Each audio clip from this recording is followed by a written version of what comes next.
আমরা একটি সুন্দর সমাজ প্রতিষ্ঠা করব, আমরা একটি ন্যায়ের সমাজ প্রতিষ্ঠা করব, আমরা আইনের শাসন প্রতিষ্ঠা করব। সেই লক্ষ্যেই কিন্তু আমরা রক্ত দিয়েছিলাম। আমরা মনে করি আগামী দিনে আমার নেতা জননেতা তারেক রহমান, যিনি এক অনন্য গুণাবলীতে উন্নীত হয়েছেন, যিনি এক অসাধারণ ব্যক্তিত্ব, জননেতা তারেক রহমানের নেতৃত্বে বাংলাদেশে যদি অবাধ, সুষ্ঠু, নিরপেক্ষ নির্বাচন হয়, আমরা বিশ্বাস করি বিএনপি রাষ্ট্র ক্ষমতায় যাবে এবং বাংলাদেশে সুশাসন প্রতিষ্ঠা হবে ইনশাআল্লাহ।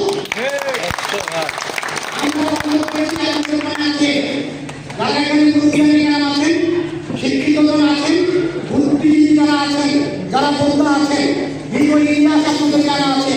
আপনাদের তুলনায় আমার বয়স কম, আমি হয়তো বা কম জানি, কম বুঝি, কিন্তু বাংলাদেশের শাসন ব্যবস্থা কখন কিভাবে চলছে এটা আমার বক্তব্য নয়, আপনারা ভালো জানেন।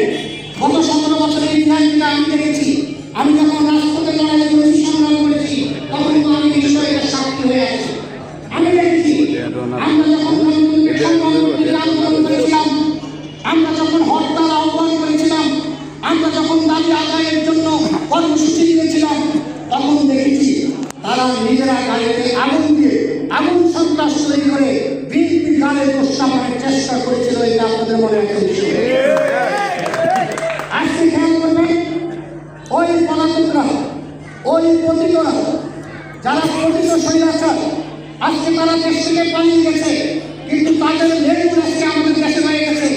আজকে তারা ভারতের উপরে আবার নির্ভর করতে চায়, আবার মোদী সরকারের উপরে নির্ভর করতে চায়। আমি আমাদের খেয়াল আছে, এই শেখ হাসিনা বলেছিলেন, ভারতকে যা দিয়েছি ভারত কোনোদিন বুঝতে পারবে না।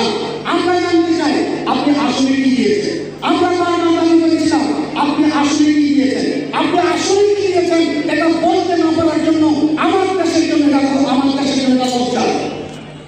আজকে শুধু বলতে চাই, এই ভারতের সাথে যারা ষড়যন্ত্রে লিপ্ত হয়েছে, গণতন্ত্রকে ধ্বংস করতে চান, বাংলাদেশে অবাধ, সুষ্ঠু, নিরপেক্ষ নির্বাচনে বাধা হয়ে দাঁড়িয়েছে, আমরা তাদের উদ্দেশ্যে বলতে চাই, একটা সময় আমরা আপনাদের পক্ষে ছিলাম, একটা সময় আমরা আপনাদের ব্যবসায় ব্যতীত হয়েছিলাম।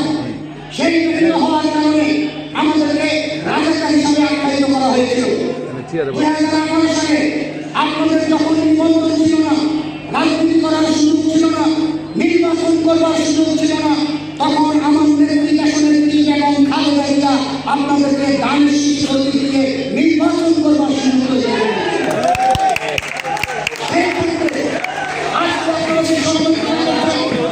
আপনারা এই পরে দাবি করে আছেন, আমরা মনে করি বাংলাদেশে নির্বাচনের জন্য আপনারা অপেক্ষা করবেন।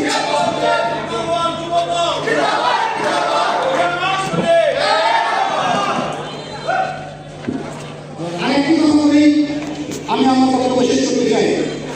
আমি আত্মসন্ত্রাসের কথা বলেছিলাম, মানুষ হত্যার কথা বলেছিলাম, আমাদের অসংখ্য মানুষকে বন্ধ করা হয়েছে, প্রশ্রয় দেওয়া হয়েছে, আমাদের ছেলেমেয়েদেরকে কিভাবে আহত করা হয়েছে, কিভাবে কারাগারে নিয়ে যাওয়া হয়েছে। বাংলাদেশে কাহিনী মামলার সৃষ্টি করেছিল শেখ হাসিনা, একটি মামলাকে অধিক মামলায় রূপান্তরিত করে এক জেলার আসামিকে অন্য জেলায় হাজিরা দিতে হয়েছে। এই ইতিহাস আমরা ভুলে যাইনি।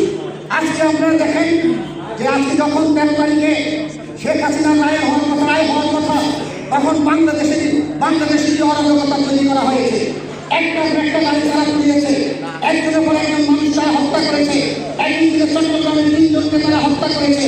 ওই শেখ হাসিনার আমলে ক্ষমতায় থাকা অবস্থায় তারা যেমনিভাবে আগুন সন্ত্রাস করেছিল, আজকে তারা পলাতক হিসাবে সেই আগুন সন্ত্রাস চালু করেছে।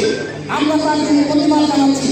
সেই প্রতিবাদ জানাতে হলে এই এলাকায় যারা সুশীল সমাজ আছেন, যারা সমাজকর্মী আছেন, আপনাদের সহযোগিতা নিয়ে আমরা সেই প্রতিটা স্বৈরাচারকে আবারও ইনশাআল্লাহ প্রতিহত করতে চাই। শেষ কথা আমি বলতে চাই, আমরা ধানের প্রচারণায় এনেছি।